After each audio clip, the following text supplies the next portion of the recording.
my team, you can earn rewards on the surface. Cool start.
I got Anthony Edwards in the Minnesota Timberwolves winning this season.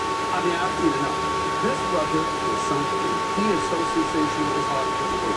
This brother is the truth and a half. He is the real deal. I'm gonna tell you this: the Minnesota Timberwolves are going to the NBA Finals. I know that much. As long as they're healthy, that wasn't a fluke what we saw last night. This is who they've been all season long. A bunch of dogs, some nasty wolves. All right, Shannon, I'm gonna start with you on this one. Do you think that Ants will lead the Timberwolves past the Nuggets? Well, before I give you my answer, I'm not surprised that the Timberwolves played the Nuggets like they did it and won.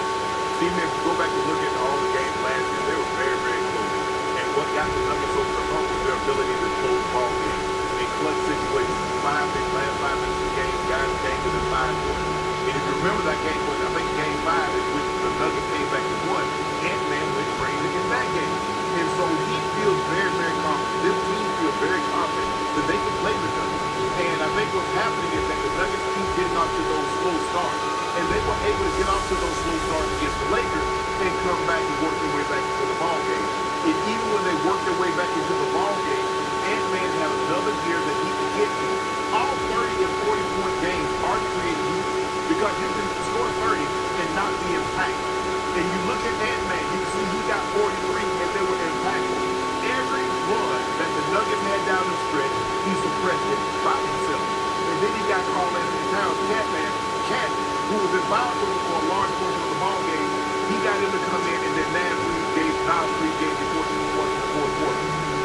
Do I think I'm still going to stick with the Nuggets with this game because I still think they're battle champions and they know how to win close ball games, although Saturday was about to get into who they really are. I like Minnesota, the way they play, but I still trust Yo, and I think Jamal Murray will pick it up. He'll get going a lot sooner because he got going midway through the season, but it wasn't enough. He needs to get going early. 0 points in the first half. Yo gave him what Yo gave. But I was surprised because it was a long time since I saw Nikola Jokic not have a double-double. And he was inefficient. So those big bodies bothered me. He started with Cadillac, and then you saw Gobert lurking to when he got past Cat to see them making all of his shots. I'm still going to say it's going to be the Nuggets and 7. They got to do it.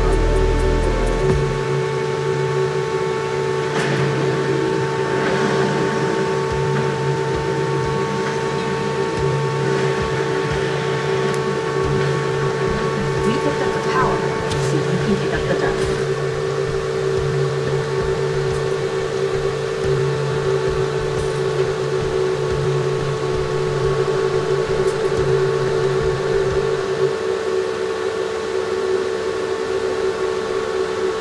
Everybody wants to win against you. This is what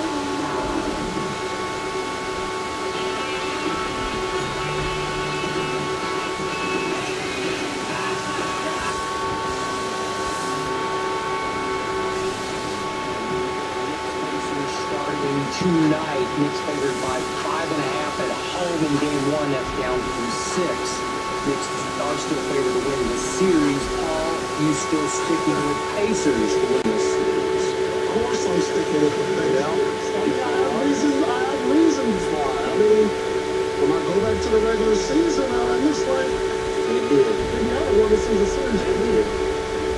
2 of them in blowout fashion. I consider a 14-point win. You score 140, 125. They won by 14. Knicks won by 4. I just think that the depth of the Indiana Pacers is going to get to them. I think, the Knicks, they're a feel-good story. It's New York. They finally have a superstar that they can kind of relate with, and they're slowly, if not already, becoming America's team. But I'm not buying it. I'm not buying it at all. I just think the Knicks, they lack depth. They play 7 players.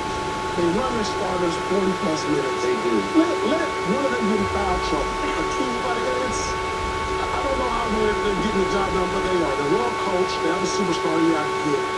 But I just think Indiana Pacers play at a pace that they're not going to be able to keep up. I love Halliburton. He has yet to have a signature playoff game. That is true. But I think playing against Jalen Parsons should elevate his play. If not, he's going to get chewed up. So he has to come with it. But I just think the Pacers have more depth. They're faster, and they play with the necessary grit that I don't think that the Sixers play with. You know, they got some gritty guys with Curry. You know, Miles Turner, he's no slouch. You know, I think they just have a number of guys. And this is my guy off the bench. I love him. McConnell, man.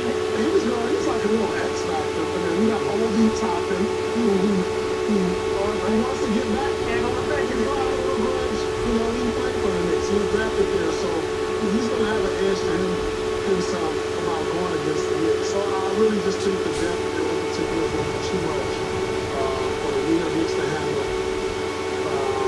I just don't see Jalen Brunson against this defense go up the court every single night. As long as they're on the court, he's been great. It's great to watch. I'll be a fan of it. To me, he's been the best player in the playoffs and Edwards. But I just think Steve Adams did. Their speed is good too. You're hearing a lot of conversations about regular season, not lately. And look, the Pacers played at the second highest pace in the league, and against a team that played a ton of minutes, and those guys can be 1200 to the ground, and it's a big pick. Except they didn't play with that kind of pace in the first round. They dropped precipitously. It was like 102 was their pace during the regular season. It was 93 in the first round. That is a huge drop. And not that far off from the pace that the Knicks were playing with. Even the Knicks in the regular season were last. They elevated. So that gap is a lot closer, at least in the first round. I did not see the Pacers play. I agree, are a pretty team. I did not see them play with grit in the first round. They lost games they should have won. They became the first team ever to lose to an opponent that was missing its two leading scorers in the playoff game. That has never happened in the history of the NBA. Yeah, but it's never happened before. No other team has had trouble doing that. So, look, if the Pacers can come out and be the team that they were at times during the regular season, yes, I absolutely think that this series could be more of a toss-up. But I didn't see it in the first round. And I have to look at who's on the floor. Jalen Brunson has only elevated his game in the playoffs. And he goes into this series, at least, before game one, as the best player on the court. And we know that that always gives that team a huge advantage. Can Tyrese Halliburton, can Pascal Siakam rise up to that level? They certainly could, but I haven't seen it in the playoffs yet. And my only reservation about just picking the Knicks completely and saying you're crazy is the minutes. And you look at these guys and the minutes that they played, even just before the end of that Sixers series. I mean, back in the Knicks have played all 48 minutes. It's bananas. The other starters, and I know he played 45. Brunson played 44. Brunson played 46. You're right, Joey. I don't know how sustainable that is over another season.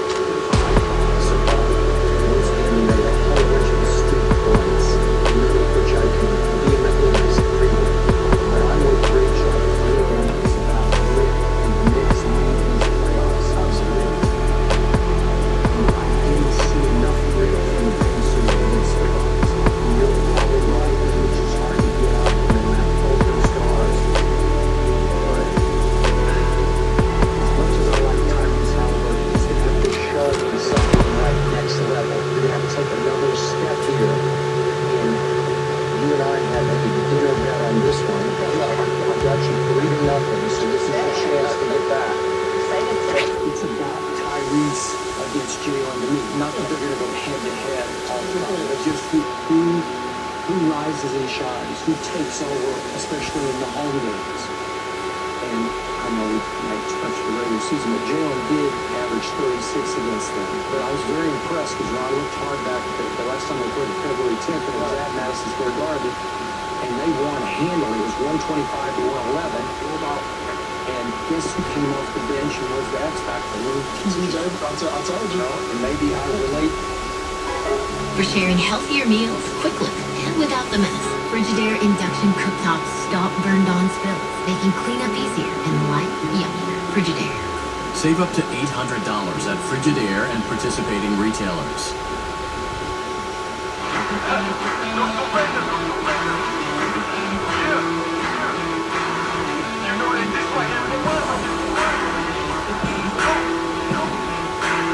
I relate to him because he's a real white guy, but I do. And I'll be the first to admit that I do because he amazes me what he can pull off. because his coach trusts him to come in when it starts to get a little shaky, and he can do some things that Tyrese at this stage of his growth can't do, and it's settle them down and get them where they're supposed to be and get some shots that have to be made. And TJ's been doing it for a long time. And he comes in, he's like veteran playoff presence, where he's not afraid of the moment or the stature or whatever.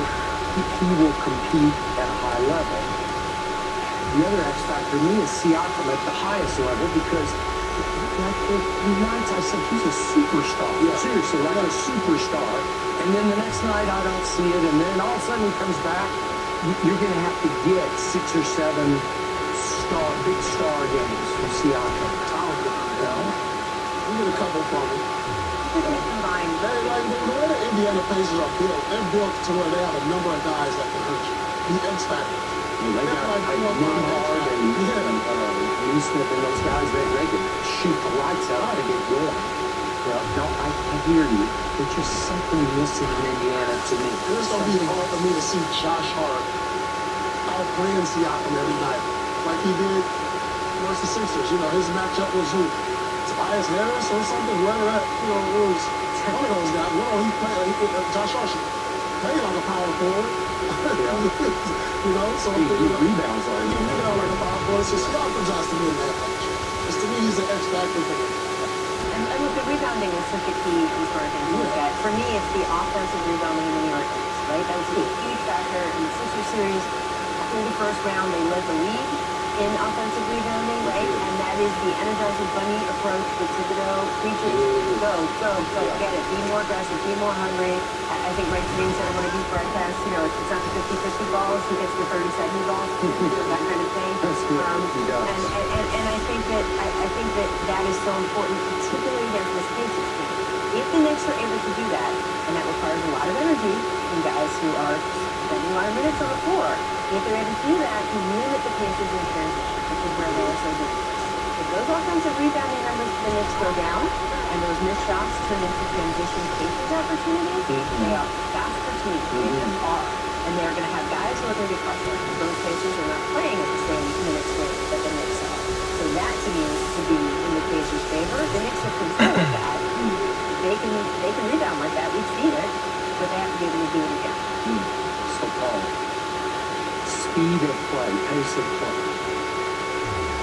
The X factor for the Knicks is the guy who controls tempo better than anybody playing right now is Jalen Brunson. Because to a fault to me, because it's hard on my eyes after a while, he dribbles the air out of the basketball. He just dribbles it and dribbles it and dribbles it some more. And then he gets a shot and he makes it.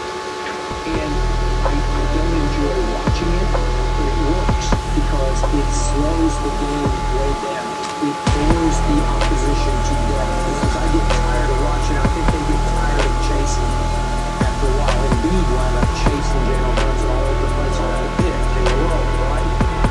So to me, they can compete at straight pace because Jalen Brunson's got the ball in his hands and he's going to keep it down to a one more and just by those dribbling. Does that make sense?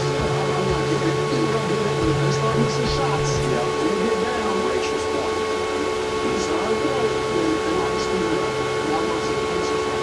And I think the Pacers, like I said, this is going to come down to I just think Pacers got the guys that can match their grit. Siakam's not no slouch, you know. He'll go down and push you around. Miles Turner, you know, he can have the X factor. These guys, Halliburton's tough. You know, you look at them, and I know it's Indiana. They haven't been on a lot of national televised games. It's easy to fall in love with a good New York team because they hold the national spotlight when they're good. They're on TV. We're putting them on the highlight there. So there's people that's going to sleep on Indiana, but I just look from top to bottom. Indiana has more talent, and if they can match their grit with their talent, they're going to beat them. Right coaching, Carlisle,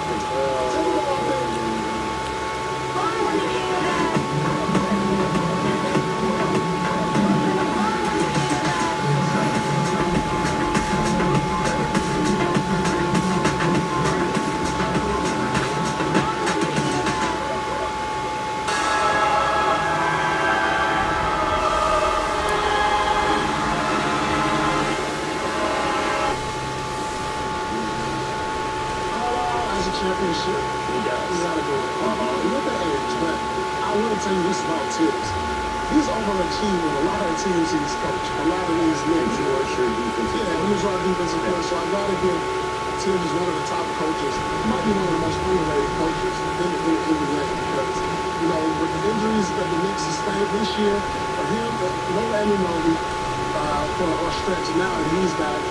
No Randall, and they just kind of just maintained and ended up with a top seed, top 2 seed. Nobody saw that coming. So he could have easily been coaching the NBA this year. And if they get to the conference final, this is like, man, he just coached another team that overachieved, a real superstar, player. I mean, Jalen Brooks is a superstar in his own right. He's emerged to that. But yeah, he doesn't have that guy that you're talking about. He's in the MVP talks every year. Like, you got Embiid and Antetokounmpo and LeBron and all these other elements. And so, I just got to give hats off to them. But I just think top to bottom, Pacers match the Knicks grit. So I'm assuming you're going to go Pacers in 6? Pacers in 6. Okay, because you don't want to have to see a 7 at Madison Square Garden, right? I definitely don't want to see a 7 at Madison Square Garden. Pacers in 6. All right, I got still game 1 tonight. Okay, I got Knicks in 7 at the Garden. You got Knicks in 6. You? Okay. Yeah, closing them out there.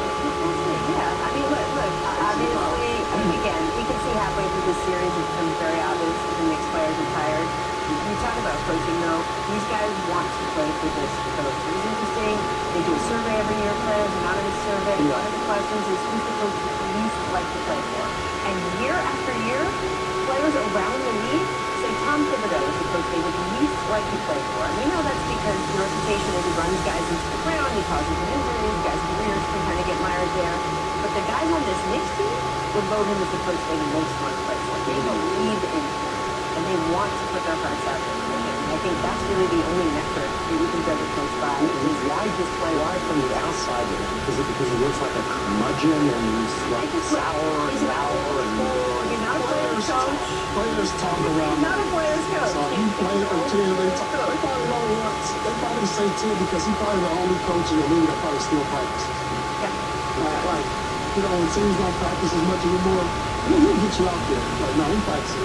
So they asked him before the All-Star break, which is now a week long, what are you going to do? And so many coaches are like, I'm going to go play golf a little bit. I'm going to go swim or whatever. And he said, I'm not going anywhere. And they said, don't you want to go on vacation somewhere? And he was like, Rye, New York, where the practice facility is. He goes, that's nice. He goes, it's warm and live there. That's his reputation. I will say about Carlisle on the other side, though, in this week, since they're reporting by Brunson and he's driven in the air of the ball and all that stuff. Carlisle knows how to utilize opposing players. So all the way back when he won the title with them, right?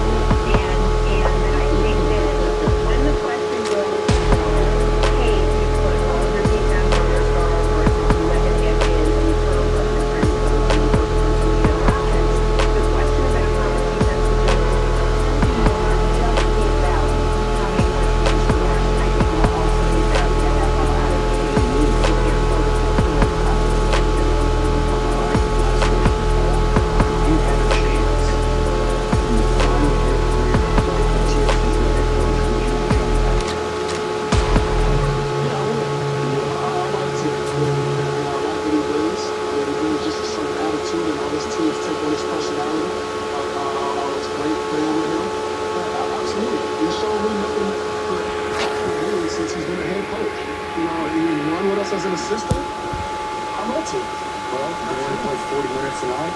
You do it. Can I get Paul's compliment here? I think for someone as outrageously talented as Paul is, and now he came into the league already a star, you don't get enough credit for how much of a worker you have always been. That's true, I'll buy that. And so I think it's on you. I think that's to your credit.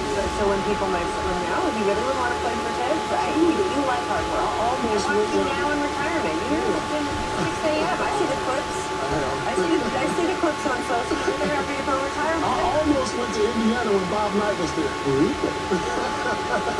I recruited you? They recruited me, but I always looked at like, he's challenging. He's challenging. I can play for him. I said, Roy Williams. yeah, I play for Roy. I play for Rick Pitino. It don't get no harder than that. Okay. And Tim fits that mold. You've always said you weren't that explosively athletic, so you had to put the work in, right? But now that I go back 10 and I go to YouTube, I was pretty explosive. I was going to say, you can tell. I world. I gotta go back. You too, right? Still true, baby. Nickname, and then his nickname used to kill him. I call game. All game. All right, we got to talk Clippers. Thanks for watching, Undisputed fans. Do you want more highlights from the show? Make sure to click that subscribe button for all the exclusive content from Undisputed.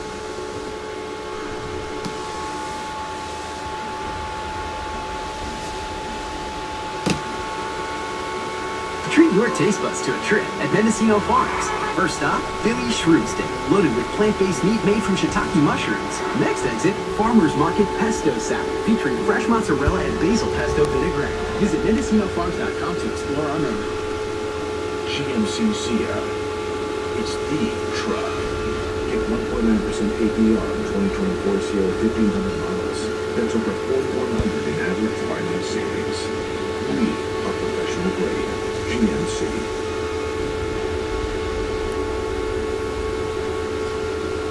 Welcome back to the O Show. Everything crypto and NFTs every day. Apparently, Ripple is making some moves, and XRP looks like a chart.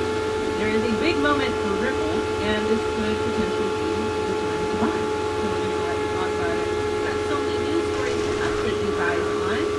Hope you had a beautiful weekend. Hope all of you are safe. Hope you had your families with tacos from small businesses.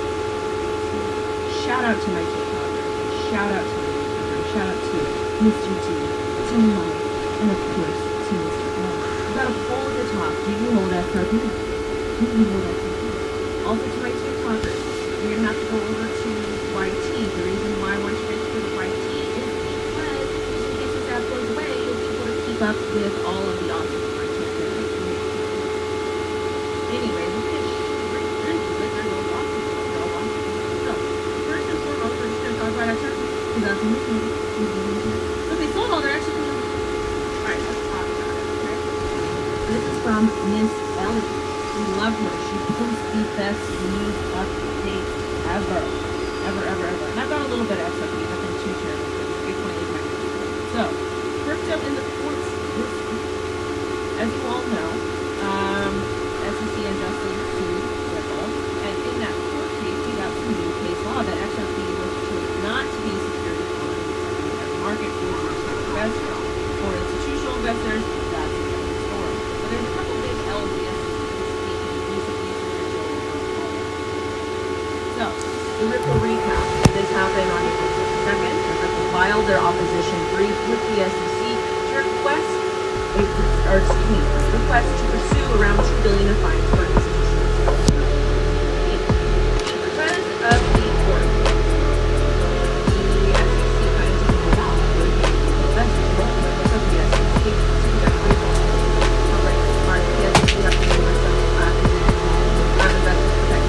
but the SEC the entire time has been boasting about how they want to protect retail and how it's so as the case has been dragged on, the SEC is asking for Ripple to pay $2 billion fine.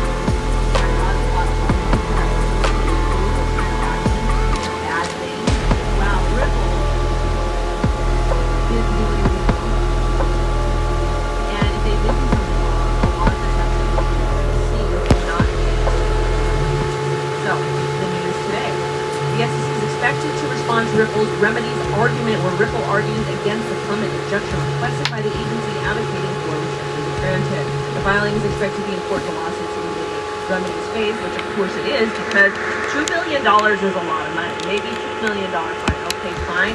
$2 billion is ridiculous. And I actually want to go to Bitcoin market cap over here, and I want to see what XRP's market cap is. What are we at? Or excuse me, their market cap is $30 billion, and the volume that they're doing is $1.3 billion. That is a big chunk of money to $2 billion. Binance had to pay $4 billion, which I believe is the largest amount of history. This is ridiculous. This is disgusting. You should be upset. I don't care if you were a Bitcoin. I don't care what religious spectrum you're on. You should want to fight for your liberty. You should not be okay with the FTC. A lot of people go there and say, well, maybe it's different because, they're not going to come for Bitcoin. They're going to come for Bitcoin in different ways. Your self-custody wallets, your cold storage, all of that, all of those things, they're coming for it. And just the rest of the Samurai wallet devs, that's for Bitcoin. That is a Bitcoin mixing service. The capital gains tax. These are all predatory things that they will do to not outright ban Bitcoin, but to essentially make it harder for people to participate. And that's what all of these things mean. There's legality and liberty, and you're a libertarian, and you want freedom, think a little bit harder. Now, with that being said, to it. So the SEC's response will most likely focus on strengthening this claims for the remedy. The city expects $2 billion. Bill Morgan said the decision on the injunction is more important than how much to pay, and that does make sense. But at the same time, it's a bit scary. It's a lot of money. This is Mr. Bill Morgan over here. He's a friend of the channel. He's really when we talk about crypto law, it's important to us to like share what you're watching, comment, actually get out information to have the entire industry. Also, 2 high-profile lawyers will represent concerning banks in Europe as well as the Fed today. So again, it's not just Ripple, it's not just Cryptotab. The bank is also taking action. Friday, May 10th, we're expecting a response from 2 of the cases. Response to legal challenge. And that's what we're doing.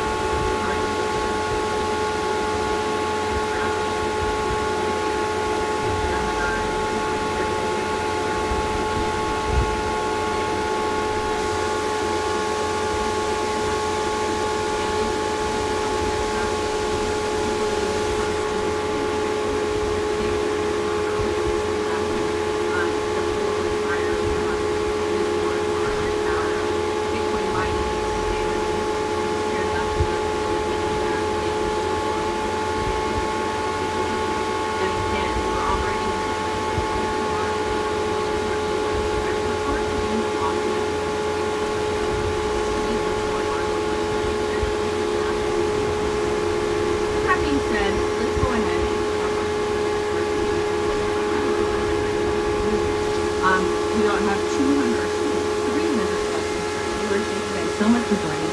Please slap the like. Please slap the like. And yes, D, this is your color. Good morning to Queen and Gamer and to Mike. Gamer said, the SEC is protecting investors by suing Coinbase and Robinhood with Operation Choke running under the FBI. And that is 100% true. We will be talking about the well notice. We will be talking about the well notice from the SEC to Robinhood. And Nick, shout out to Nixon, my producer, because he reminded me, Uniswap and Robinhood came out with this partnership that you can access, I believe, Robinhood via Uniswap or vice versa, and now we can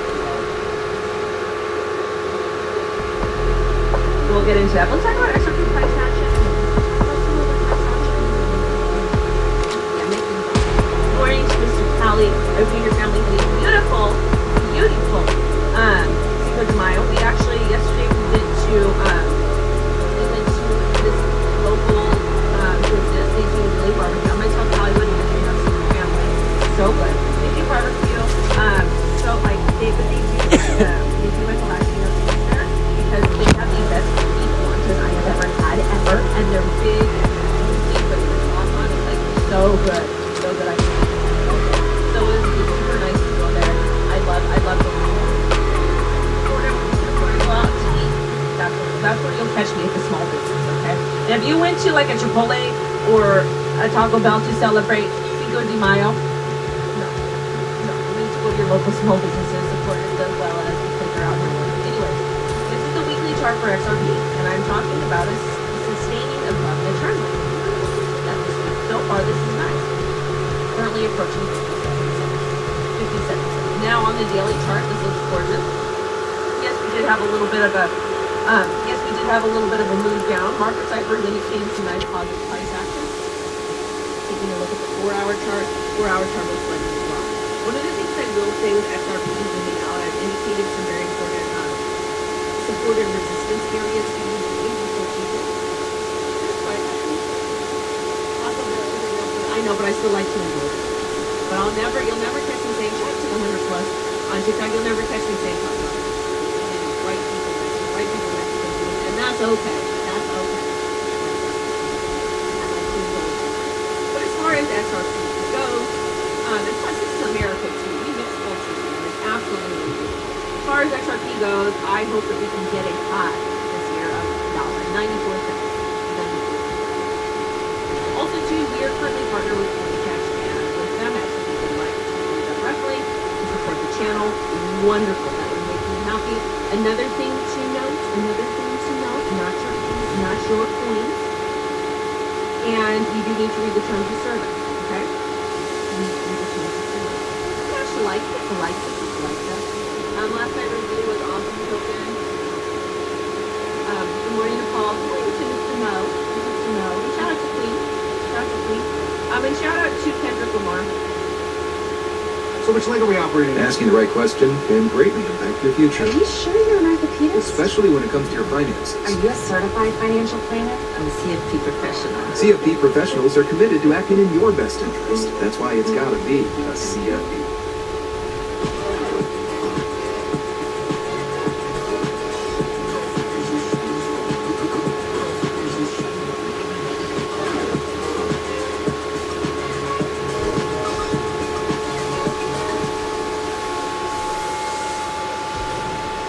I can't get that song stuck out of my head. It is the funniest thing in my TikTok of like going off. And I grew up in the 90s when they used to have like when they were TikTok videos and there was like real rap battles.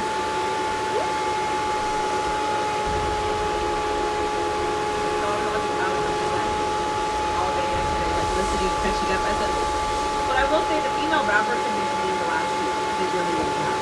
Shout out to Lamar. Anyways, next, this is XRP. Give us $1. I do want to cover Bitcoin because we've got some Bitcoin information thingamabobbers coming up. Do the whistle. My aunt can whistle. My aunt, you used to hear her whistle from down the street. Never would run. All right. So, anyways, this is going to be the weekly for altcoins. That's why we're doing pretty good because it's the first. It's the today, one day. I only have one account. If you want to see more accounts. You can talk to the scammers. It's not me. Go to my website, cryptoradio.com, and you can verify what's going on. Okay? So this is the daily. Everything is looking okay. Sol is up. XRP 6.3%. Blow the whistle. My mom knows that she's going to on the reviver. Anyway, though, let's go ahead and talk about Bitcoin. This is our Bitcoin over here. Oh no! Come on, Market Cipher. All right, so for Bitcoin yesterday, I said I'm bullish just as long as we stay above the damn trend line. So we did. We got above that trend line, but now we're back testing it. We're back testing it.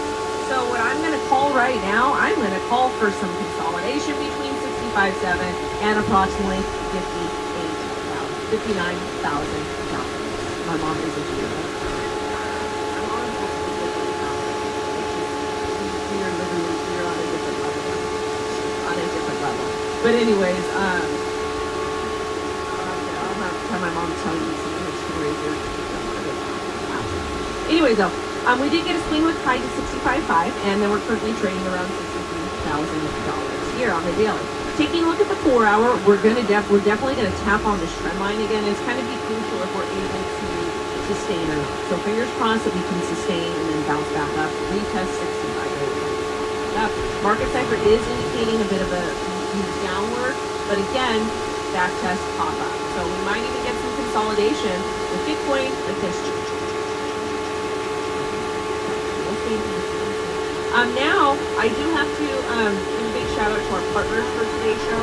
I trust Kathy, so we're gonna go in and watch. I'll just show you guys guys, if you haven't filed your taxes yet, you might want to consider looking at iTrust and talking to your